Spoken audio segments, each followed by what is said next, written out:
بيقول لك بقى، هو مين اللي دايما يقول لي ويعرفني منين؟ تعالى وانا اقول لك. قبل ما ابتدي حلقتنا اسالك سؤال: ما هي الشجره التي لم تثمر ثمره واحده ولا ورقه واحده؟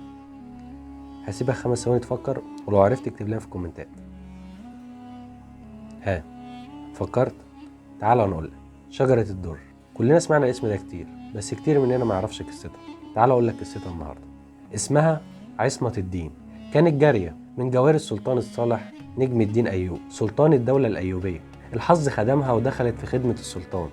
بفضل ذكائها وجمالها أصبحت من الجارية عصمة الدين لشجرة الدر، زوجة السلطان الصالح نجم الدين أيوب وسلطانة المماليك. وبعد وفاة السلطان، شجرة الدر فكرت وطلعت الثمر اللي جواها، وما اعلنتش موت السلطان عشان ما يحصلش توتر في الدولة، وخصوصا ان كان في حرب مع الصليبيين.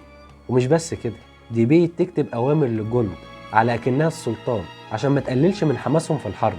وبعد كده بعتت لتوران شاه ابن السلطان اللي وقتها كان بيحكم حصن كيفا عشان يجي ويستلم حكم البلاد. ولما مسك الحكم كان بيعامل الشجرة وحش قوي، هي وقادة المماليك، وبان نيته في الحكم في سياسته المبنية على التشكيك والإهانة. فالرياح خبطت في الشجرة وورقها وقع وأعصابها ثابت وقررت إنها تقتله. وبالفعل تم قتل توران شاه آخر حكام الدولة الأيوبية. وبشجاعتها وجرأتها أصبحت السلطانة الأولى لدولة المماليك، وحكمت 3 شهور. ولكن يا فرحة ما تم، جاء رفض قاطع من الخليفة العباسي اللي كان وقتها المستعصم.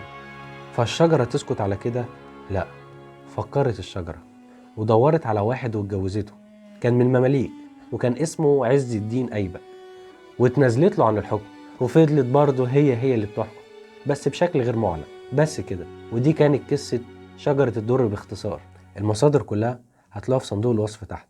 ولو بتحب تسمع قصص أكتر، تابعنا على الفيسبوك بلايك ومتابعة، ولو انت على اليوتيوب بلايك واشتراك في القناة عشان يوصلك كل فيديو جديد. شكرا.